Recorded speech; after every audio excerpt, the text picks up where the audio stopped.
I'm mad at both of y'all. Well, I'm really mad at both of y'all. First of all, we started meatless meals for kids. Let's get that out the way. Okay. Then they gonna slide in MBAs. Just a couple of MBAs on the business side. And then she gonna slide in IT. But then she gonna back it and go, we street learn. Then Jamie gonna slide in, we developed 2 scheduling platforms with the D4s. We scheduled 2 scheduling platforms, one for cannabis and one for pharmaceuticals.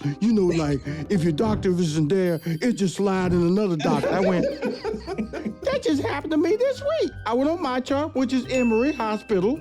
I said I couldn't do October 4th. It just slid another doctor right in there. Black people. See what I'm saying? My guests are the visionary co-founders of Nourish and Bloom Market. So once you actually walk inside the store, the cameras up above is actually tracking you everywhere within the store. Wow, so whatever you pick smart. up or put back, that system knows. If you pick something up and you want to throw it across the room to your homeboy, hey, go right ahead. You already got charged. So it's totally fine. If you want to go around and drink everything and put it back on the shelf and eat it, go right ahead, knock yourself out. But when you leave that store, you're going to get charged. My guests are the visionary co-founders of Nourish and Bloom Market, the world's first Black-owned autonomous grocery store. Driven by a mission to eliminate food deserts and empower underserved communities, they fuse cutting-edge AI technology with healthy living. As a dynamic husband and wife duo, they are reshaping the future of retail while building generational legacy through innovation, impact, and ownership. Please welcome to Money Making Conversations, Jalea and Jamie Hemmings. How you doing, Jalea and Jamie? Thank you. Doing well. Let's talk about the name of your business. It's Nourish, I'm probably saying it wrong because I'm from the South, and Bloom Market. Tell us how you came up with that name and what does it mean to you in particular? Yeah, I mean, Nourish and Bloom, we thought it was the perfect name, actually, because that's exactly what we set out to do. Our mission is 24/7 fresh food for everyone, right? And we know that food is the key ingredient to having good health and just being able to have overall good performance. And so if you nourish your body well, you'll be able to bloom. And for us, that just felt like the right name. Nourish the body, bloom the soul. There you go. Good. So, Jalea, how did you guys get in the grocery business? As we go through life, I want to do this, but you're selling food or providing food. And in my mind, I don't even know how you start that enterprise. Talk to me about the process of, we're going to open a grocery store. Well, I think we should start there because we never thought in a million years that we were going to open a grocery store. I mean, Right. So I got into the food space because of our oldest son, who at 2 was diagnosed with autism. And they told us the most important thing that we could do to help him was to make sure he had a clean diet. Right. But Jamie and I were both working in corporate America, busy schedules, as probably many of your audience members. We were like, how are we going to make these healthy meals every day? But it was our son, so we knew we had to. And as we started to make those healthy meals, we became the first in the country to make meatless meals for kids based on traditional kids' favorites, so that not only our son and our kids could have access to healthy food, but many kids could. And so that's how we got into the food business many years ago. And vowed actually to get out of it because food is tough. Yeah. It's not an easy space to be in. We were a brand. We were in over 150 grocery stores around the country, but it was a really tough business to be in. So we decided, after about 6 years, to definitely pivot. We jumped into the tech space and only got back into the grocery space during COVID. When I saw all of the challenges around food accessibility, I knew, with our background also being in tech, that AI could really impact how food was delivered. And you didn't have to worry about whether a grocery store was open or whether the hours were limited based on your schedules and all of those different things, that we could use AI to really drive access. And so that's what made me get motivated, is just seeing just all the challenges that us as a collective felt during that time. Jalea, you let out a little statement about our backgrounds in tech. Now, that means I got to go a little bit further back on this relationship. Now, that's why I'm sticking with her, Jamie, because she dropped a little germ there of tech talk, and then she slid over to AI real quick. Give us our educational background, or background that led you into that tech space that you were doing prior to the meatless industry that had you in over 150 stores nationwide. Yeah, so I mean, for both of us, we have similar backgrounds. So we both have MBAs in business.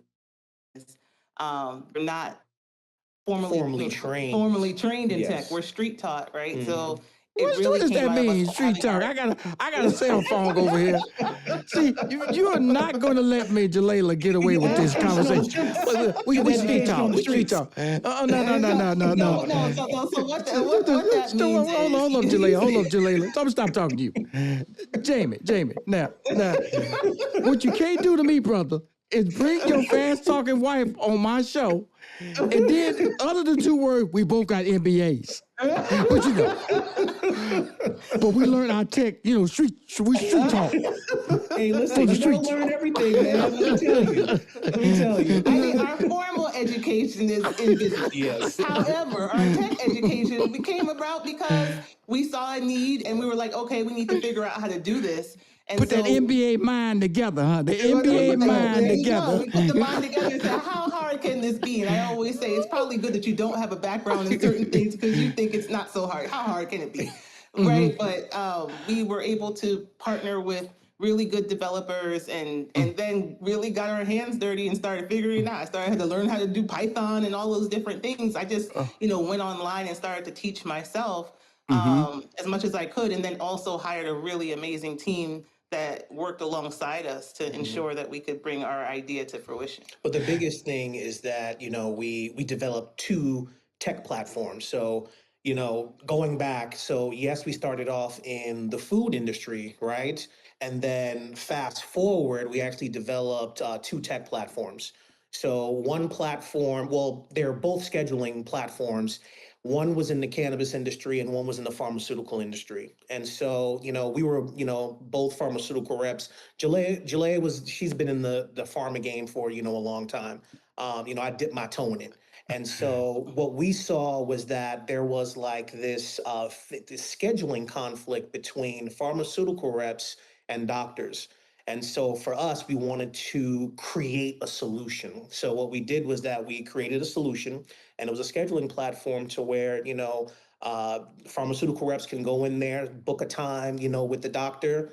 If the doctor wasn't available, the doctor would just say, hey, you know what, I'm not available. And then it would just bring in another doctor.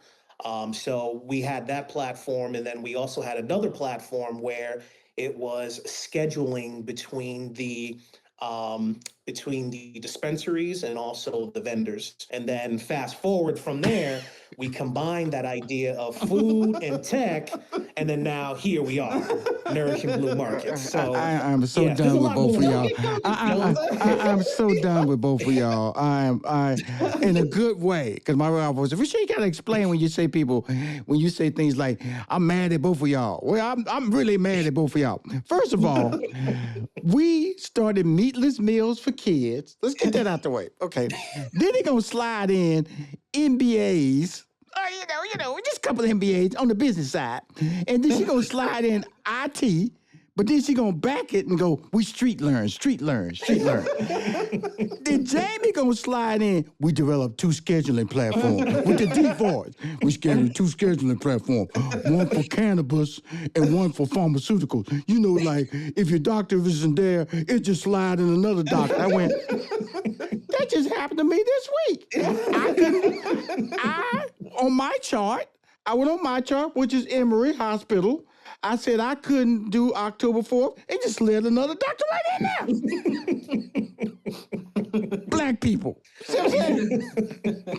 And now, and I am so proud of you, but that's what Money Making Conversations Masterclass is all about, bringing and showcase, because you guys are stars, and sometimes in this industry, with entrepreneurs being such a brand word now, and how do you get there, but it's through planning, and you guys are doing it as a husband and wife team.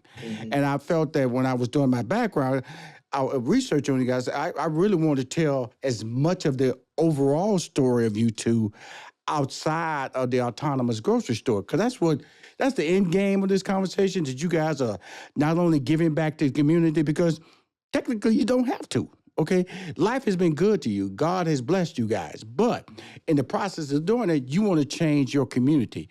That's what's driving this interview right now. But Lord, we need to know. Y'all didn't just stumble upon this idea. That's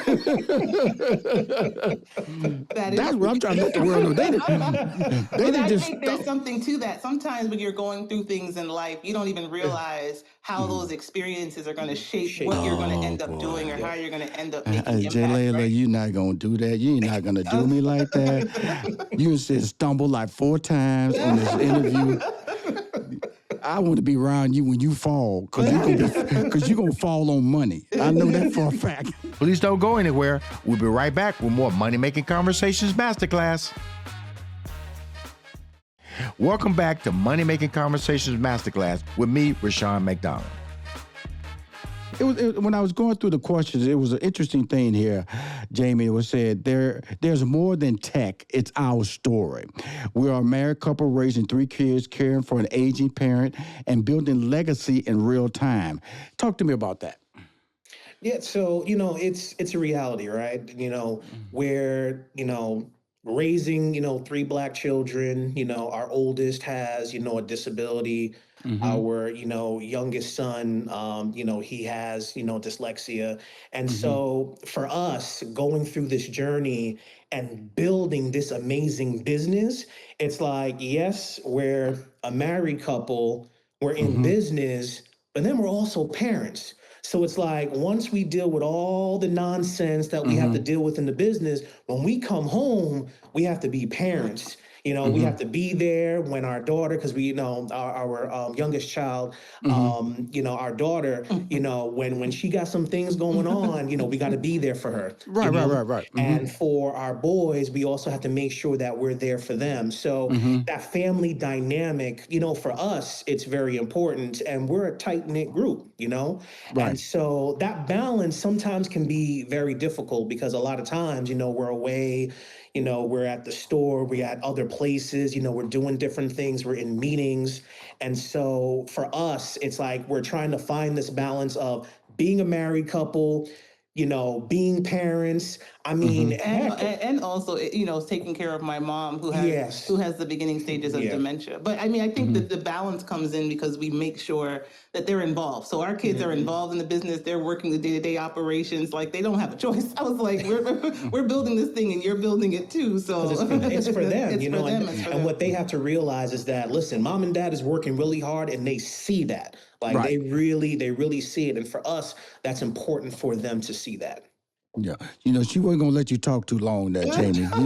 She was there. Her mind go 10,001, 10,002, 10,003. Okay, jump rope. It's like jump rope with her in this interview.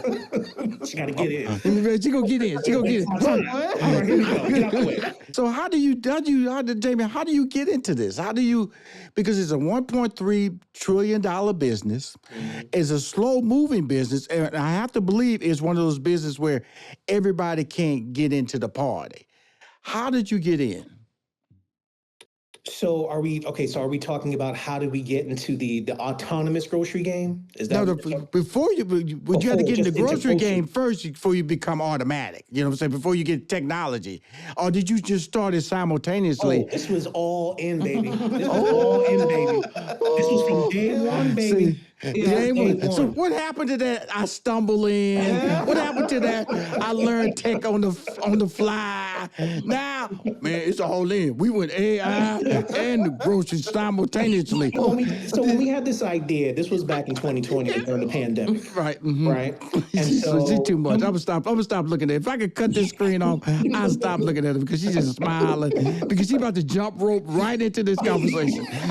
She's about to jump rope in. She is. She's about to. No, but I know she's going to jump in. But, but this idea, it started back in 2020 during the pandemic, right? Yes, sir. And so even during that time, just creating a business was absolutely crazy.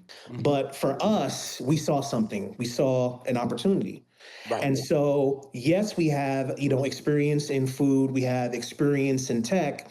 And so we said to ourselves, listen, we're in this community and we saw a need in this area. So we said to ourselves, hey, you know what? Let's go ahead and open up a store, right? So then we started like going back and forth. Well, what type of store should we do? We were in the food business before, what are we going to do? So we said to ourselves, hey, you know what? Let's do maybe some type of like grocery store in this neighborhood, because the fact that, there's no grocery stores that are nearby. So in this little place, let's develop something. And then we were like, but wait a minute, it's the pandemic, right? Ain't nobody want to touch each other. No one wants to be around each other and things like that. So we're like, okay, what can we do that's innovative and different? And so we knew about this technology. The technology, autonomous technology, has been around for a very long time. And so for us, we said to ourselves, hey, you know what? Let's do that. Let's do something different, because if people don't want to be in contact with each other, let's create something to where they can have 24-hour access to food. And so from there, we just went in. We went in, we strategized, we planned it. And when I tell you, in less than a year, we were able to open up our first store with the autonomous technology. People may be using your storefronts and don't even know it. Talk to us. Yeah, so we started, as Jamie said, the first store right where we were in the community. So that was a food desert. I do want to make sure that we talk about that, because the closest grocery store was 15 minutes away. So that's in Fayetteville, Georgia. So that was our flagship store that I read about that. that we opened. And so we were really excited about opening that store. And then we learned, as quickly on as we were opening our store, we talked about our mission being 24/7 access for everyone, that we couldn't service everyone. And so if you had EBT in frictionless checkout, you couldn't take it. And so for us, at that point, we went back and started to redevelop our solution and kept our flagship store open, still operational. But we said, we got to make sure that everybody can shop in our stores. And so this year, we actually became the first in the country to be able to accept EBT in this zero checkout environment. And that was perfect timing for when we opened our second store in Cascade Heights, which is also a historic food desert. Amazing history in Cascade Heights area in Atlanta. But when it came to food accessibility, it was really tough for those residents. And so we were super excited to then bring our technology and our grocery store solution to that community. So that's our second store. So those are the two areas currently, and we're building 3 more stores right now. Okay, for my audience and me, EBT stands for what? And who uses EBT? So EBT is the government subsidy for food access, so sometimes called SNAP. It's supplemental nutritional benefits that the government provides if you meet a certain income qualification. And so, even that technology has evolved, right? It used to be like paper, like dollars, and now everyone has a card-based version of that. But prior to us, if you came into a store like ours with this level of technology as the method of checkout, you couldn't shop. And so, we said that's not okay. And so for us, we went back and started to redevelop our technology so that if you do have SNAP, you can shop, because you should be able to shop anywhere that you want to shop. Please don't go anywhere. We'll be right back with more Money Making Conversations Masterclass.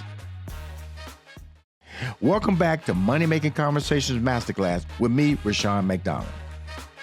Okay, now it comes down to the big question: security. Right. How do you stop people from taking stuff they're not buying? Yeah. Walk me through that step, because that's in my mind. Go, okay, you're in the store. Nobody's there. Right. I know people. I'm not saying certain people, but I do know people. Exactly. Might have known Rushion McDonald in college. I might have went in there with.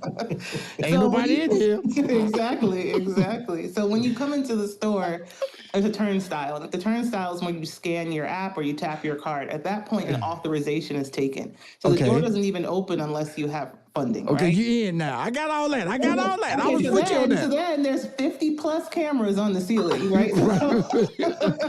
So the technology is watching what you're picking up and what you're putting back. Not to scare you, but it's also identifying who you are, right? Right, so, right. What we've found, honestly, it's been a huge deterrent. And because what you've seen in the grocery industry about shrinkage is that, especially post-pandemic, where everybody went to that self-checkout process, There's a tremendous amount of honest shrink. And honest shrink is I'm at the grocery store, I put a case of water under my cart, I got all this stuff in the main cart, and by the time I check out and I put the bags back and I forgot I had that water underneath the cart, and you walk out with that water for free. All of that gets taken away with our technology, right? So we found that shrink for us is extremely low. And secondly, more people are so like cautious. Like they're just like, I want to make sure I paid. Like, did I pay? Like they'll send emails. I just want to make sure, I was charged. They'll talk to us. And so we Make find sure that, you're right, because they see the cameras. RoboCop pop out. Hey. Okay, so I'll break it down. So Okay, cool. when you first enter our store, before that, we actually have our Nourish and Blue Market app. And so you would have to add your payments, your debit card, credit card, or your EBT, and you can add that to the app. We also have another option to where you can just tap to enter. But from there, we've already captured your payment information. So once you actually walk inside the store, the cameras up above is actually tracking you everywhere within the store. So whatever you pick up or put back, that system knows.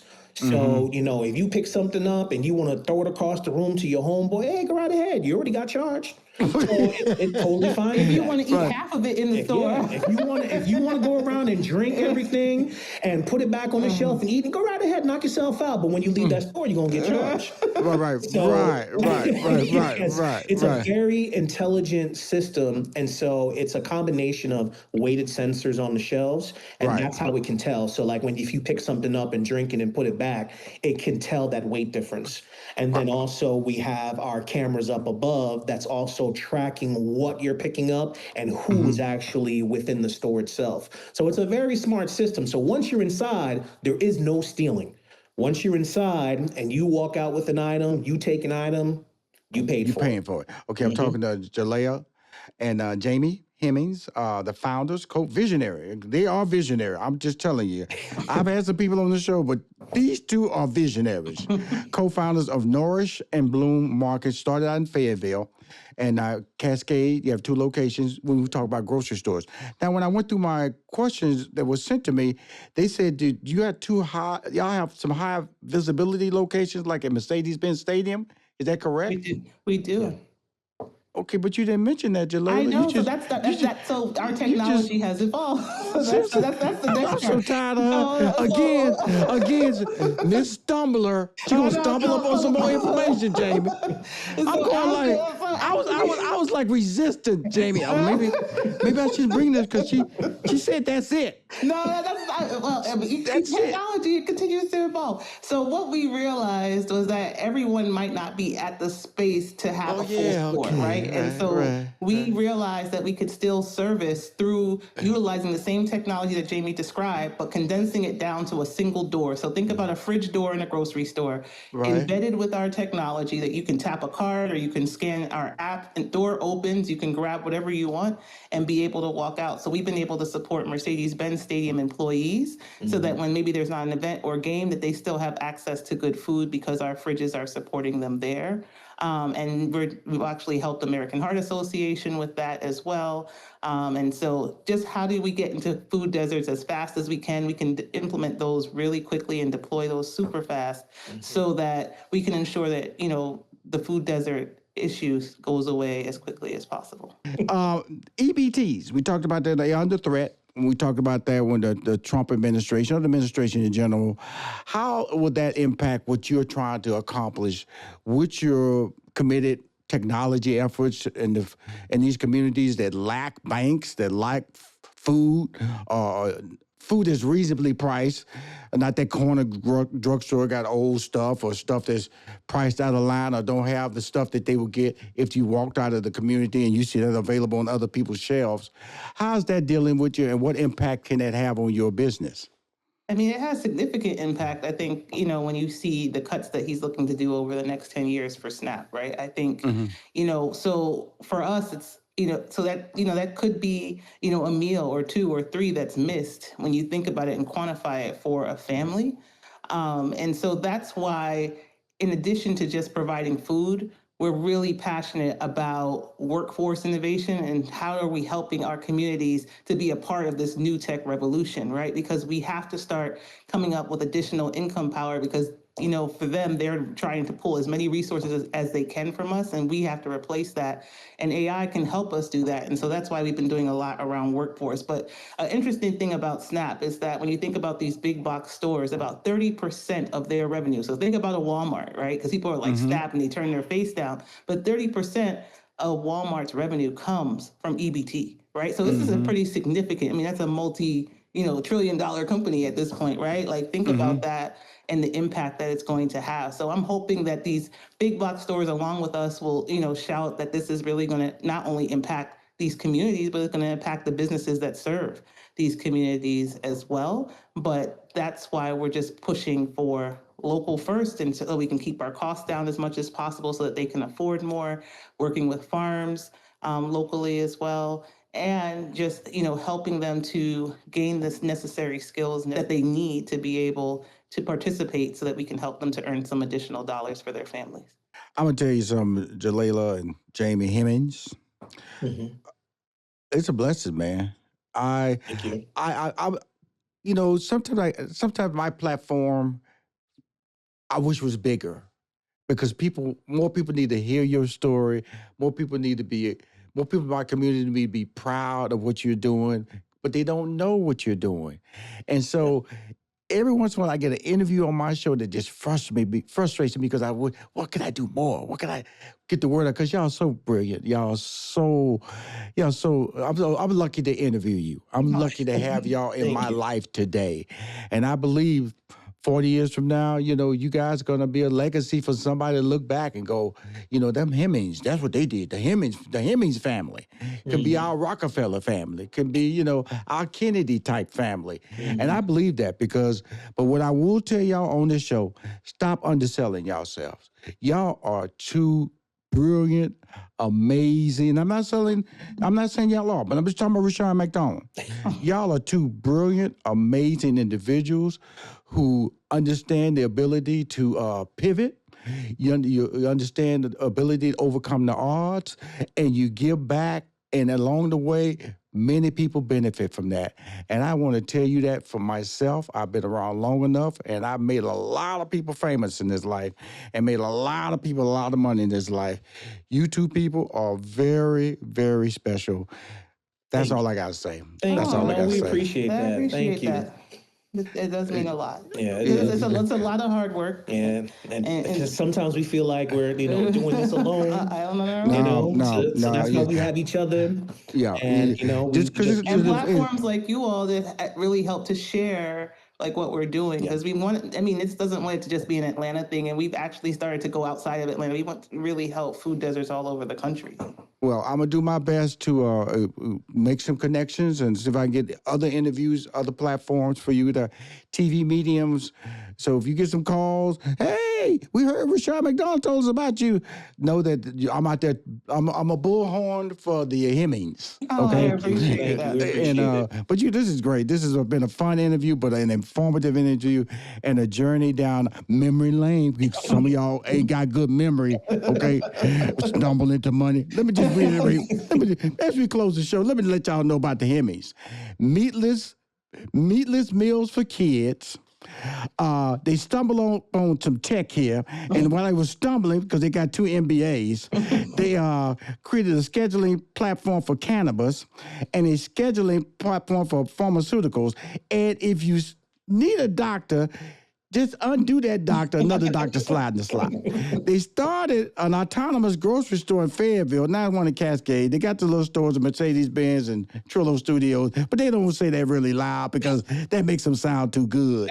But I'm here to tell you, they are fantastic. They are making many great movement in the grocery store industry, and they're using AI to do it. Thank you for coming on Money Making Conversations Masterclass. Y'all are a blessing. Thank you, Hemmings. Thank you so much for having us. We appreciate it.